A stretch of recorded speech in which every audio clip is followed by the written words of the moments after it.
अस्सलाम वालेकुम जनाब, क्या हाल चाल है। उम्मीद है सब लोग खैरियत से होंगे। पासपोर्ट के ऊपर मेक्सिको का वीज़ा भी लग चुका था, टिकट भी मेरा कंफर्म था, बैग वगैरह हमने सब कुछ रेडी कर लिए। एयरपोर्ट पर पहुंचे तो FIA वालों ने पाकिस्तान से निकलने ही नहीं दिया। ये नहीं कि स्पेशली मैं बात कर रहा हूँ मेक्सिको के वीज़े की, कि पासपोर्ट पर वीज़ा स्टैंप है, जेन्युइन वीज़ा, टिकट भी वन वे और रिटर्न जो है वो कंफर्म टिकट है। इस्लामाबाद एयरपोर्ट पर पहुंचते हैं, लाहौर एयरपोर्ट पर पहुंचते हैं, लेकिन FIA वाले जो है ना वो पाकिस्तान से निकल नहीं देते। कहते हैं बेटा कहाँ जा रहे हो, आप तो यहाँ पाकिस्तान से बाहर निकल ही नहीं सकते। तो मैं बात कर रहा हूँ कि अगर आपके पास कंफर्म वीज़ा है किसी भी कंट्री का, और स्पेशली अगर मेक्सिको का है, इट डजंट मीन कि आप मेक्सिको आ सकते हैं, स्पेशली अगर आपके पास पाकिस्तानी पासपोर्ट है। यार पाकिस्तानी पासपोर्ट जो है ना वो दुनिया का बदतरीन पासपोर्टों में से एक पासपोर्ट है, लेकिन उस पर अगर पहले तो वीज़ा लगना मुश्किल होता है, लेकिन अगर वीज़ा लग जाता है तो प्रॉब्लम ये होती है कि पाकिस्तान वाले फिर जाने ही नहीं देते। कहते हैं नहीं भाई आपकी पाकिस्तान में अशद ज़रूरत है, आप पाकिस्तान से बाहर नहीं जा सकते, पाकिस्तान से आप निकल जाते हैं। तो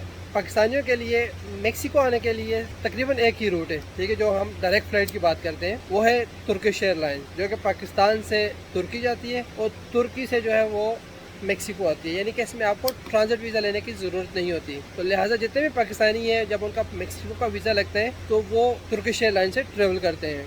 आपके पास अल्टरनेटिव रूट भी हैं, लेकिन उसके लिए आपको ट्रांजिट वीज़ा चाहिए होता है। लेट्स सपोज अगर आप एमिरेट्स से ट्रैवल करते हैं, आपको स्पेन का ट्रांजिट वीज़ा चाहिए। तो अगर आप किसी और कंट्री से किसी और कंट्री ट्रैवल करते हैं तो आपको उस कंट्री का ट्रांजिट वीज़ा चाहिए होता है। हाँ, कुछ ऐसा होता है कि पाकिस्तान से दुबई, दुबई से ब्राज़ील या दुबई से रशिया, फिर इस तरह हो के फिर मेक्सिको आते हैं जहाँ पे ट्रांजिट वीज़ा ना चाहिए हो, तो बड़ा लंबा रूट बन जाता है। लेकिन जो ईजी रूट है वो तुर्किश एयरलाइन का होता है। तो मैं आपके साथ ऐसे केसेस शेयर कर रहा हूँ, ऐसे एक्सपीरियंसेस शेयर कर रहा हूँ जहाँ पे वीज़ा लगा हुआ है बंदे का, लेकिन उन्हें मेक्सिको नहीं आने दिया जाता। एक केस तो ये होता है कि पाकिस्तान में FIA वाले नहीं निकलने देते। क्यों, अभी मैं आपको बताता हूँ। दूसरे केस में ऐसा हुआ है कि पाकिस्तान से तो निकल जाते हैं, यानी अगर आपने तुर्किश एयरलाइन का टिकट लिया हुआ है तो पाकिस्तान से आप निकल जाते हैं तुर्की के लिए, लेकिन तुर्की में जाके प्रॉब्लम हो जाता है कि तुर्की वाले फिर आपको बोर्डिंग नहीं देते। हालांकि आपका बोर्डिंग पास जो है वो पाकिस्तान से इशू हो जाता है तुर्की के लिए, और तुर्की से मेक्सिको के लिए ये यहीं से इशू हो जाता है। लेकिन तुर्की वाले बोर्डिंग के वक्त प्रॉब्लम क्रिएट कर लेते हैं कि भैया आप नहीं जा सकते, सिस्टम में एरर आ रहा है, सिस्टम में आपके जो नाम है वो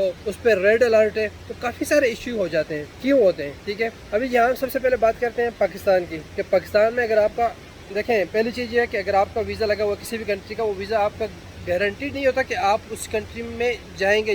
यहाँ से वीज़ा जो होता है वो आपका एक तरह का परमिशन होता है कि आपको परमिशन है कि आप उस कंट्री ट्रेवल कर सकते हैं, लेकिन एंट्री नहीं होती, गारंटीड नहीं होती, क्योंकि जो फाइनल अथॉरिटी होती है वो इमिग्रेशन वालों की होती है डेस्टिनेशन कंट्री में। यानी अगर आप मेक्सिको आ रहे हैं तो मेक्सिको जो एयरपोर्ट है, किसी भी एयरपोर्ट पर आप आएंगे तो वहाँ पे जो इमिग्रेशन होगा वो फैसला करेगा कि हाँ भाई आप इस कंट्री में एंट्री हो सकते हैं कि नहीं। लेकिन ये तो फाइनल है ना, ये तो फाइनल डेस्टिनेशन है कि आप जब यहाँ पे पहुँचते हैं तो फिर होता क्या है, आपको आने देते हैं कि ये नहीं, या नहीं आने देते हैं, या आपको डिपोर्ट करते हैं। लेकिन पाकिस्तान वाले प्रॉब्लम क्यों करते हैं, FIA वाले प्रॉब्लम क्यों करते हैं, उसकी काफ़ी सारी वजूहत होती हैं। इन केस अगर आप टूरिस्ट वीज़े पर आ रहे हैं और आपका फर्स्ट टाइम आपके पासपोर्ट पर वीज़ा लगा हुआ है, और तो FIA वाले देखते हैं कि हाँ भाई ये बंदा नया है, ये मेक्सिको क्यों जा रहा है, इसने वीज़ा कैसे अप्लाई किया है, उसके बिहाइंड जितने भी जो क्वेश्चन होते हैं वो उनके जहन में आते हैं कि हाँ भाई ये बंदा किस लिए जा रहा है। अगर आप अरब कंट्री भी जा रहे हैं, आपका फर्स्ट टाइम वीज़ा लगा हुआ है, तो वहाँ पे भी आपको प्रॉब्लम हो सकती है कि आपसे काफ़ी सारे क्वेश्चन किए जा सकते हैं FIA वाले, हाँ भाई क्यों जा रहे हो, किस लिए जा रहे हो, किस लिए जा रहे हो, कितने पैसे लेके जा रहे हो, कितने दिन वहाँ पर स्टे करोगे। तो हालांकि जाने वाला कंट्री इतना कुछ इन्वेस्टिगेट नहीं करता, लेकिन पाकिस्तान में ये होता है कि FIA वाले काफ़ी तंग करते हैं। इवन कि जो मैं मेक्सिकन पासपोर्ट पर जब मैंने फर्स्ट टाइम पाकिस्तान विजिट किया था, तो जब जाते हुए तो कुछ नहीं कहा, लेकिन आते हुए उन्होंने काफ़ी मेरे लिए प्रॉब्लम क्रिएट किया था। मैंने एक वीडियो में डिटेल से बताया था। तो वो अब मेरा पासपोर्ट उखाड़ उखाड़ के देख रहे थे कि भाई ये पासपोर्ट तूने लिया कैसे, मुझे हमें ये बताएंगे पासपोर्ट लिया कैसे। मैंने कहा भाई मैंने मेक्सिकन से शादी की हुई है, तो मुझे पासपोर्ट उसकी बेस पे मिला। कहते वो आपकी बीवी है कहाँ है। मैंने कहा बीवी तो हम विजिट पे गए थे, मैंने कहा बीवी तो चली गई, वो पहले चली गई थी, मैं बाद में जा रहा हूँ। यार नहीं ये कैसे हो सकता है कि आपकी बीवी पहले चली गई और आप अभी तक यहाँ पे, ये अपना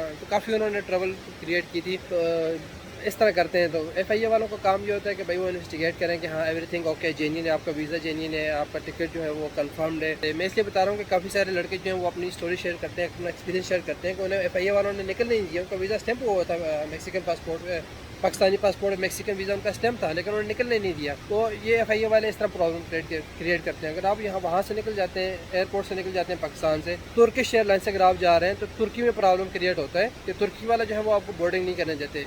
सारे केसेस में नहीं होता, कुछ केसेस में होता है। स्पेशली जो 3-4 केसेस जो लड़कों ने मेरे साथ शेयर किए हैं, उनका फैमिली वीज़ा लगा हुआ था, ठीक है। फैमिली वीज़ा उनका लगा हुआ था और वो जो वहाँ तुर्की में पहुँचे तो तुर्की वाले ने बोला कि भाई आपका नाम पे तो यहाँ पे रेड अलर्ट है। तो 2 केसेस में ऐसे हुए कि लड़के फिर वापस गए पाकिस्तान। उन्होंने फिर मैक्सिकन एम्बेसी को लिखा है या कॉल किया कि भाई हमारे साथ ये प्रॉब्लम हुआ है। फिर मैक्सिकन एम्बेसी वालों ने बताया हाँ जी अगर आप नेक्स्ट फ्लाइट बुक करेंगे तो आप हमें अपनी फ़्लाइट की डिटेल दीजिएगा, हम डायरेक्ट फ़्लाइट वालों को यानी तुर्किश एयरलाइन वालों को हम ईमेल करेंगे, आपके वीज़े के बारे में सारी डिटेल हम आपको देंगे। ठीक है।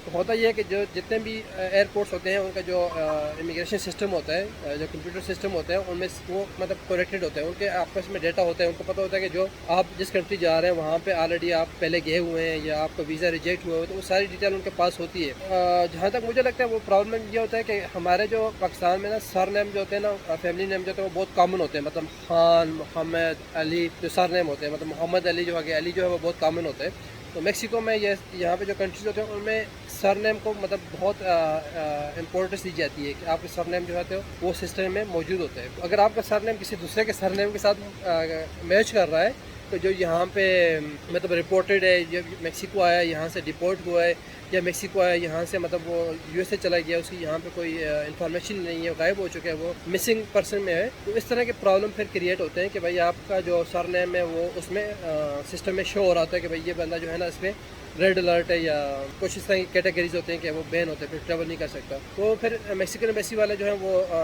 तुर्किश एयरलाइन वालों को ईमेल करते हैं आपकी सारी डिटेल वगैरह। उन लड़कों ने फिर उसने दोबारा ट्रैवल किया तो फिर वो निकल गए, तो उन्हें कोई प्रॉब्लम नहीं हुई। तो एक केस में ऐसा हुआ था कि जहाँ पे कपल ट्रैवल कर रहा था, यानी पाकिस्तानी लड़का जिसका मैक्सिकन वीज़ा लगा हुआ था, उसकी वाइफ जो कि मैक्सिकन थी, जब वो तुर्की पहुँचे तो तुर्की वालों ने लड़के को बोर्डिंग नहीं दी। तो फिर लड़की भी उसके साथ रहेगी। उन्होंने कहा ठीक है हम इकट्ठे चलेंगे। तुर्की से फिर वो पाकिस्तान आए हैं। उन्होंने फिर एमिरेट्स के साथ टिकट बुक किया है।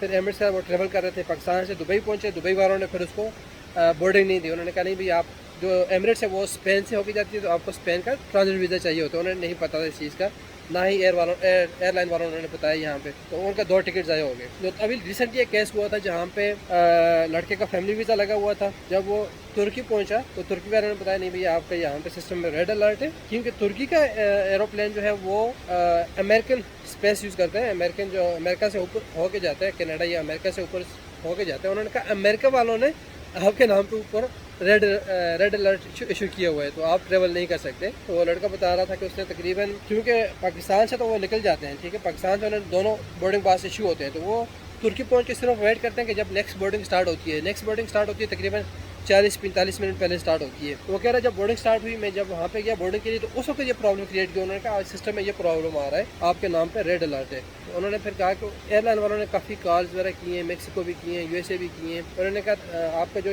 प्रॉब्लम है वो सॉल्व हो जाएगा, लेकिन इस पर टाइम लगेगा। लेकिन उसके पास टाइम नहीं था क्योंकि वो 40 मिनट सिर्फ रह रहे थे बोर्डिंग के लिए। तो कह रहा था इस तरह उसकी जो फ्लाइट है वो मिस होगी बेचारे की। तो फिर वो पाकिस्तान वापस चला गया, अभी उसने दोबारा ट्रैवल करना है। तो ये इस तरह के काफ़ी सारे इशू होते हैं। कहने का मतलब ये कि अगर आपका वीज़ा लगा हुआ है फिर भी आपको गारंटी नहीं है कि आप ट्रैवल करेंगे ही करेंगे। अब पाकिस्तान से आप निकल गए, तुर्की से भी आप निकल गए, ठीक है, वहाँ पे कोई प्रॉब्लम क्रिएट नहीं हुई। मैक्सिको पहुँचते हैं तो यहाँ पे इमिग्रेशन वालों के हाथों चढ़ जाते हैं। अगर आपके पास विजिट वीज़ा है तो फिर तो आपको वो इंटरव्यू करेंगे। हाँ, अगर आपकी अच्छी खासी ट्रैवल हिस्ट्री है, आपने काफ़ी सारे कंट्री जो है पहले विजिट किए हुए हैं, तो फिर इतनी प्रॉब्लम क्रिएट नहीं होगी। लेकिन अगर आप फर्स्ट टाइम ट्रैवल कर रहे हैं, आपका फर्स्ट टाइम वीज़ा लगा हुआ है और वो वीज़ा आपका मैक्सिको का लगा हुआ है, मैक्सिको की इमिग्रेशन जो है वो one of the most trouble creating immigration है, one of the most hard immigration है, जो बहुत ज़्यादा प्रॉब्लम क्रिएट करती है, बहुत ज़्यादा टफ इमिग्रेशन है। तो आप जब यहाँ पे पहुँचते हैं तो वो आपसे बाकायदा आपका इंटरव्यू करेंगे। इतने क्वेश्चन आपके एम्बेसी में नहीं होंगे जितना आपके वहाँ पे इमिग्रेशन में करेंगे, ठीक है। सारे केसेस में नहीं होता, मैं कुछ केसेस की बात कर रहा हूँ कि हो सकते हैं वहाँ पे। और कौन से क्वेश्चन होते हैं वो मैंने ऑलरेडी एक डिटेल वीडियो बनाई हुई है कि अगर आप विजिट वीज़ा पे ट्रैवल कर रहे हैं तो वो किस तरह के क्वेश्चन होंगे। अगर आप इंटरव्यू के लिए जा रहे हैं कि किस तरह के क्वेश्चन हो सकते हैं तो आप वहाँ पे चेक कर सकते हैं। वहाँ पे अगर आपका इंटरव्यू क्लियर हो गया, एवरीथिंग आपका क्लियर हो गया, तो फिर आप मैक्सिको एंटर कर सकते हैं, वरना वो डिपोर्ट कर देते हैं। फैमिली वीज़ा वालों के चांसेस कम होते हैं डिपोर्टिंग के, लेकिन ये एक इनका कल्चर बना हुआ है कि जब यहाँ एयरपोर्ट पर आते हैं तो उनको 5-6 घंटे इंटरव्यू करें या ना करें, 6 घंटे 5 घंटे आप वहाँ पर बिठा के रखेंगे, तंग करेंगे।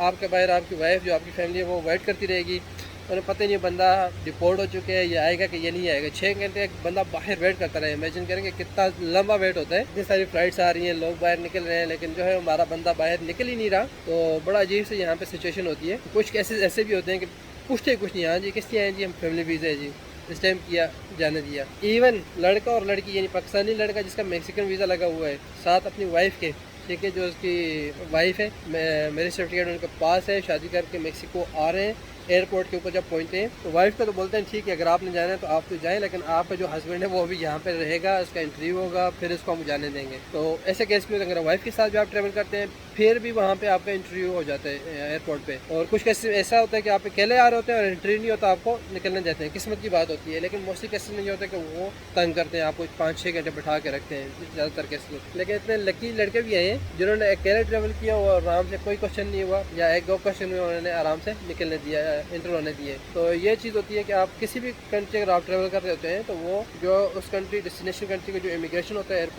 एयरपोर्ट पे जो इमिग्रेशन होती है उनके पास फाइनल अथॉरिटी होती है कि वो आपको आने देंगे या नहीं आने देंगे, क्योंकि उन्होंने चेक करना होता है हाँ ये बंदा जेन्युइन आ रहा है, जेन्युइन विजिटर है या जेन्युइन इसके पास वीज़ा है, तो उसको फिर आने देते हैं। अभी पाकिस्तान वालों के लिए इतनी मुश्किल क्यों पैदा हो रही हैं? आपको पता है कि पाकिस्तानी जो है ना वो जहाँ भी जाते हैं कुछ ना कुछ मतलब अपने लिए ट्रबल क्रिएट करते हैं, अपने लिए नहीं करते लेकिन दूसरे के लिए करते हैं। अभी अमेरिका यानी यूएसए, वहाँ की लड़की अगर पाकिस्तान का वीज़ा अप्लाई करती है ना उसके लिए बहुत बड़ा प्रॉब्लम होता है। हालांकि उनके पास यूएसए का पासपोर्ट है लेकिन पाकिस्तान का वीज़ा अप्लाई करना उनकी लड़की के लिए, अकेली लड़की के लिए बहुत बड़ा इशू होता है, बहुत बड़ा प्रॉब्लम होता है। क्यों? अगर वो विजिट वीज़ा अप्लाई कर रही होती है तो जब वीज़ा अप्लाई करती है तो पाकिस्तान वाले यही सोचते हैं कि भाई ये लड़की पाकिस्तान आ रही है शादी करने के लिए। वो पाकिस्तान आती हैं, वो पता है आपको पेपर मैरिज जो फेक मैरिजेस होती हैं काफ़ी अरसे से चल रही हैं, तो वो उससे उनके लिए ट्रबल क्रिएट करते हैं। अभी वही प्रॉब्लम जो है वो मेक्सिको के लिए आ रहा है, क्योंकि मेक्सिको में भी काफ़ी सारे पाकिस्तानी ऐसे यहाँ पे हैं, उन्हें कोई और बिज़नेस मिलता नहीं है। उन्होंने कहा भाई ये अच्छा बिज़नेस है, यहाँ से लड़कियाँ जो हैं वो लेके जाते हैं पाकिस्तानियों से पैसे लेते हैं, शादी करवाते हैं और यहाँ पे लेके आते हैं। तो ये भी काफ़ी सारे केसेस हुए हैं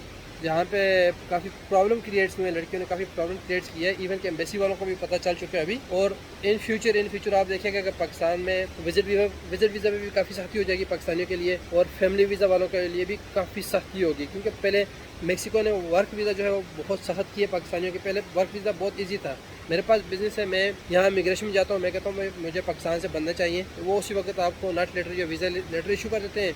पाकिस्तान भेजा, पाकिस्तान वाले गए, इंटरव्यू दिए और मज़े से यहाँ मेक्सिको आ गए, ठीक है।